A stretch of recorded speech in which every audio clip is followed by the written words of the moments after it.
তোমাদেরকে আরও একবার ওয়েলকাম আমার নতুন ব্লগে। হ্যাঁ, আজকে হনুমান জয়ন্তী। সকাল সকাল স্নান করে শুদ্ধ বস্ত্রে আমরা চলে এসেছি হনুমান মন্দিরে। 5 রকমের ফল, ধূপকাঠি, বজরংবলীকে যেহেতু ঘিয়ের প্রদীপ দেওয়া হয়, ঘিয়ের প্রদীপ এবং মিষ্টি সমস্ত যা যা প্রয়োজন ঠাকুরের পুজোয় সেগুলো নিয়ে আমরা মন্দিরে এসেছিলাম। তোমাদেরকে আগেও বলেছিলাম তোমাদের দাদাভাই প্রত্যেক মাসে একবার করে এই মন্দিরে আসে এবং সকাল সকাল পুজো হয়, যজ্ঞ হয়। ঘড়িতে বাজছে সকাল 9:30। এসে দেখলাম পুজোর কাজ সেভাবে শুরু হয়নি, তবে 1 ঘন্টার মধ্যে পুজোর জোগাড় হয়ে যাবে। এরই মধ্যে একটা কথা শেয়ার করি, আমার যে স্কিনের ডাক্তার সে আমাকে একটা অয়েন্টমেন্ট দিয়েছিল, যখন পিম্পল হবে তখন সেটার উপরে অ্যাপ্লাই করবে।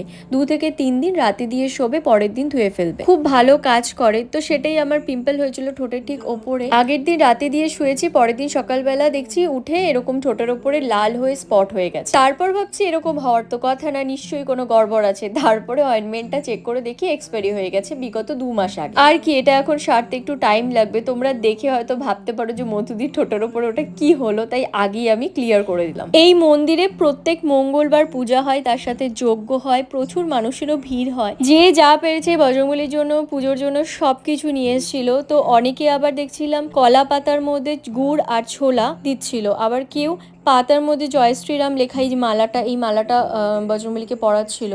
তো আমরা এইসব কিছুই আনিনি, আমরা নর্মাল যেরকমভাবে পুজো দিতে আসি সেটাই নিয়ে এসেছিলাম। অ্যাকচুয়ালি জানতাম না, হয়তো আগে জানলে অনেক কিছুই জোগাড় করে আনতে পারতাম। এখন ঘড়িতে বাজছে সকাল 10:30 নাগাদ, আর দেখো মোটামুটি না ভালোই ভিড় হয়ে গেছিল। যতই সময় বাড়ছিল ততই ভিড় হচ্ছিল। পুজো যেহেতু সকাল সকাল হওয়ার কথা ছিল, জোগাড় করতেই যেইটুকুন টাইম লাগে। আর এই দেখো যজ্ঞের এখানেও একটা কুণ্ড ছিল, বাট এইখানেই যজ্ঞটা হচ্ছিল, এটা দেখলাম আমি। তো বজরংবলী যজ্ঞ হয়ে যায়, তারপরে সকলকে শান্তির জল ঠাকুরমশাই ছিটিয়ে দেন। পুজো সম্পূর্ণ হওয়ার আগেই আমরা জানতে পারি যে ভান্ডারা আজকে থাকবে। মন্দির কর্তৃপক্ষ বিপুল কাকু, মানে বলতে পারো ইনি মেম্বার, তিনি তোমাদের দাদাভাইকে বলেন যে অরিজিৎ আজকে কিন্তু তোমাকে এখানে কিছুক্ষণ থাকতে হবে, মানে এই যে পরিবেশন করা হচ্ছে ভান্ডারাতে এখানে অংশগ্রহণ করতে হবে। তো তোমাদের দাদাভাই বলে ঠিক আছে, কোনো অসুবিধা নেই। আর হনুমান জয়ন্তী ছিল মঙ্গলবার, তোমরা সেটা সকলেই জানো। আর সেদিন তোমাদের দাদাভাইয়ের দোকানও বন্ধ ছিল, তো যার জন্য আমাদেরও কোনো অসুবিধা হয়নি। এইখানে অনেকেই আছে আমাদের সাবস্ক্রাইবার, তো তাদের সাথেও আমাদের দেখা হয়ে যায়। বেশ ভালো লাগছিল, এনজয় করছিলাম। তোমাদের দাদাভাই তো ভীষণ খুশি হয়েছিল, ও এই জিনিসগুলো খুব পছন্দ করে। 10-এর সেবা বা 10-এর জন্য কিছু করার। তো যাই হোক, আজকে এটাই বলা হলো না যে কি কি আইটেম ছিল। আজকে ছিল পুরি, আর খুব সুন্দরভাবে যত্ন সহকারে সব রান্নাবান্না হচ্ছিল, তোমরা দেখতেই পাচ্ছ। এখানে পুরি জোগাড় হচ্ছিল, ওপাশে পুরিগুলো বেলা হচ্ছিল, প্লাস আরেক পাশে পুরিগুলোকে ভাজা হচ্ছিল। মানে অনেক লোকজন ছিল একসাথে, সবটা সামলাচ্ছিল। প্রায় 10টা-12টা পুরি একসাথে ভাজা হয়, কারণ একের পর এক লোক আসছিল, প্রত্যেকে 3টে করে পুরি দেওয়া হচ্ছিল। তো বুঝতেই পারছো কত ফাস্ট কাজ করতে হচ্ছিল এখানে। শুধু পুরি না, পুরির সাথে ছিল সবজি প্লাস লাড্ডু। পুরো জোর কদমে রান্না হচ্ছিল। আর এগুলো না সবকিছু নিজের চোখের সামনের থেকে যে দেখার অনুভূতি সেটা একদমই আলাদাই ছিল। এইখানে যে লাড্ডু দেখতে পাচ্ছ, এর 10 গুণ বেশি লাড্ডু মানে সবাইকে দেওয়া হচ্ছিল, সার্ভ করছে, মানে আনা হচ্ছে আর নিমেষের মধ্যে শেষ হয়ে যাচ্ছে। 10-এর জন্য যে আয়োজনটা করা হয়েছিল সেটা কাছের থেকে নিজের চোখে দেখা আর মুখে বলার মধ্যে অনেকটা তফাৎ হয়, তাই না? আমরাও কিন্তু এখান থেকে পুরি, সবজি, লাড্ডু খেয়েছিলাম। সকালে ব্রেকফাস্ট আমাদের এখানেই হয়ে গেছিল। আর বাড়িতে যেতে যেতে আমাদের প্রায় 1:30-2টা বেজে যায়। বাড়িতে এসে আবার আমাদের বজরংবলীর ঝান্ডা লাগানোর কথা ছিল। এইটা দেখতে পাচ্ছ দোতলা সিঁড়ি, এরপরে আমরা 3তলাতে যাই। 3তলা ছাদের উপরে বজরংবলীর এই ঝান্ডাটা লাগানো হয়। এইটা তো তোমরা সকালবেলা দেখছো। আর বিকেলবেলা আমরা বেরিয়েছিলাম আরেকটা বজরংবলীর মন্দিরে, সেইটা অনেকটা দূরে, জংশনের সাইডে। আলিপুরে আমি তো নতুন, আমার কিছু জায়গার বিষয়ে ভুলভ্রান্তি হতে পারে। যদি আমি কিছু ভুল বলে থাকি আমাকে ক্ষমা করে দিও, হয়তো এটা জংশনের সাইডই হবে। এই মন্দিরের সামনে একটা ফুড কোর্ট করা হয়েছিল, এই মন্দির কর্তৃপক্ষই করেছিলেন। এই মন্দিরটা যেহেতু আশেপাশে চা বাগান এলাকা, তো এখানে যে স্পেশাল চা, সেই চা পাতার চা, মোমো, ফ্রেঞ্চ ফ্রাই, জল, এরকম আরও অনেক কিছু এখানে আয়োজন ছিল, যে যার মতন এখান থেকে এসে খাওয়া দাওয়া করতে পারবে। এরপর আমরা এখানে কিছুক্ষণ থেকে তারপর আমরা মন্দিরের ভেতরে ঢুকবো। আজকে আমরা প্রসাদ ছাড়া বাইরের কিছুই খাবো না, কারণ আজকে আমাদের সারাটা দিন নিরামিষ ছিল। বজরংবলী যেহেতু পুজো দিয়েছিলাম, এখানেই আমাদের এক সাবস্ক্রাইবারের সাথে দেখা হয়ে যায়, তার সাথে একটু কথা বলে গল্প করে তারপর আমরা এখান থেকে বেরিয়ে পড়ি মন্দিরের দিকে। এবার দেখো মন্দিরের সামনে এত ভিড়, বাপরে বাপ, ভাবছি যে ঢুকবো কেমন করে। তারপর যাই হোক অনেকটা টাইম লেগেছিল ঢুকতে, বাট স্টিল আমরা ঢুকে যাই, সব কিছু ঠিকঠাক ঠিকঠাকই থাকে। মন্দিরের বাইরেটা এত সুন্দর করে ডেকোরেশন করেছিল, পুরো লাইট আর লাইটিংয়ে ভর্তি, এত ভালো লাগছিল দেখতে, মনে হচ্ছিল কি দুর্গাপূজা এরকম একটা ফিল হচ্ছিল। সাধারণ মানুষের যাতে অসুবিধা না হয়, দেখো নিচটা কি সুন্দর কার্পেট দিয়ে দিয়েছিল, দুই পাশে একদিকে ঢোকার ব্যবস্থা আর একদিকে বের হওয়ার ব্যবস্থা। মন্দিরটা কিন্তু খুব সুন্দর, আর এখানে বজরংবলীও ভীষণ জাগ্রত। অনেক দূর দূরান্ত থেকে মানুষ আসেন, এসে এখানে পুজো দেন। তারপর এখান থেকে আমাদের বজরংবলীর টিকা দেওয়া হয়। এই টিকাটা ওই চামেলির তেল দিয়েই নাকি বানানো হয়, আমি যতদূর জানি। আর তোমরা সকলে এখানে কমেন্ট করো, জয় বজরংবলী। বজরংবলী সকলের মঙ্গল করুক, সকলকে শক্তি প্রদান করুক।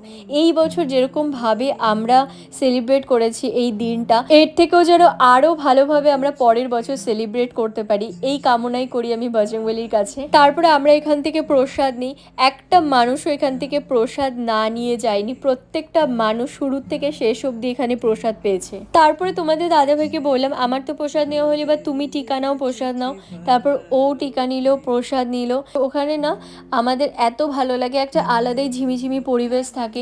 দিনের বেলা বা যদি সন্ধ্যার টাইমেও আসো, এসে মন্দিরে পুজো দাও চাই না দাও, যদি মন্দিরে এক কোণায় এসে বসেও থাকো না, তাও এত শান্তি লাগে, একটা অন্যরকম মনোরম পরিবেশ থাকে চারিদিকে, যার জন্য আরও বেশি ভালো লাগে। দেখো তোমাদের সাথে ব্লগ করে অনেক কিছু শেয়ার করি, বাট সবসময় এরকম হয় না যে সবটা শেয়ার করা হয়। মাঝে মধ্যে যখন আমাদের মন ভালো লাগে না, বা এমনি যে কোনো টাইমে আমরা দুজনের জন্য কিছু টাইম বের করি, সময় বের করি, তখন আমরা এই মন্দিরে আসি, এসে কিছুক্ষণ বসে থাকি, একটু টাইম স্পেন্ড করি, তারপর আবার আমরা বাড়িতে ফিরে আসি।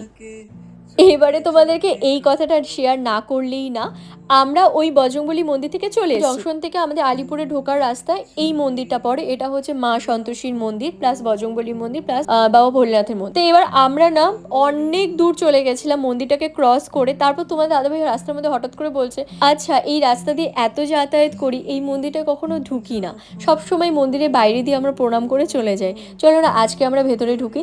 বলে না ও আবার গাড়িটাকে ঘুরিয়ে ব্যাক করে মন্দিরের সামনে এসে দাঁড় করায়। মানে আমরা অনেক দূর যাওয়ার পর আবার ফিরে এসেছি শুধু এই মন্দিরটায় ঢোকার জন্য, শুধুমাত্র মায়ের দর্শনের জন্য। আর দেখো এখানে আমরা বজরংবলী প্রসাদও পাই। আমরা সেদিন নিরামিষ খেয়েছিলাম, শুদ্ধ বস্ত্রে ছিলাম, তার জন্যই প্রবেশ করি। এখানে ঠাকুরমশাই বলেন পুজোর প্রসাদ নিতে, তো আমরা ঠাকুরমশাইকে জানাই যে আমরা সকাল থেকে নিরামিষ খেলেও আজকে আমরা টক খেয়েছি, যার কারণে মা সন্তোষীর প্রসাদ দিতে পারবো না। তারপর তিনি আমাদের জানান যে না, এটা বজরংবলীর প্রসাদ, তো তোমরা নিতে পারবে। তো যাই হোক, বাড়িতে যাওয়ার পরে আরও একটা স্পেশাল জিনিস হয়, সেটা হচ্ছে আমি কিছুদিন আগে ফ্লিপকার্টে একটা কুর্তি অর্ডার করেছিলাম। তো দুপাট্টা সেট কুর্তিগুলো হয় না ওইগুলো, তো সেটাই আবার আজকে এসে মা রিসিভ করেছে ওটা। বাড়িতে এসে মা বলছে দেখ তোর জন্য কুর্তি এসে আছি, বা এবারে এটা তো আমি আনবক্সিং করব। আর দেখো কুর্তিটা আমার এত পছন্দ হয়েছে, এটা ফ্লিপকার্ট থেকে নিয়েছিলাম। এটা সম্ভবত ওই 750-800 এরকম দাম ছিল। আর প্যান্টটা এখানে দেখানো হয়নি, প্যান্টটা না পাটিয়ালা প্যান্ট ছিল, এত কমফোর্টেবল, কাপড়টাও ভালো। আর এরকম না আমি রাফ ইউজের জন্য খুব পছন্দ করি কুর্তিগুলো। এই কুর্তিগুলো এতটা লাইট ওয়েট হয়, যেখানে সেখানে পরে চলে যাওয়া যায়। তো আমি এরকম টাইপেরই চাচ্ছিলাম, আমার ভীষণ পছন্দ হয়েছে, কালারটাও খুব সুন্দর ছিল। তোমাদের দাদাভাইকে জিজ্ঞেস করলাম, আমি আমার শাশুড়ি মাকে জিজ্ঞেস করলাম আমাকে কুর্তিটা পরে কেমন লাগছে। ওরা দুজনেই বলছে খুব ভালো লাগছে, কোনোভাবেই কিন্তু রিটার্ন করিস না। একটু ফিটিং প্রবলেম হচ্ছিল, মানে একটু লুজ হচ্ছিল, সেটা আমি পরে অল্টার করে নিতে পারবো। তো বন্ধুরা ভিডিওটা ভালো লাগলে একটা লাইক করো, কমেন্ট করো, আর প্রচুর শেয়ার করো। ইউটিউব থেকে দেখে থাকলে চ্যানেলটা সাবস্ক্রাইব করো, ফেসবুক থেকে দেখে থাকলে পেজটা ফলো করে দিও। সকলে ভালো থেকো, সুস্থ থেকো, আজকের মতো টাটা।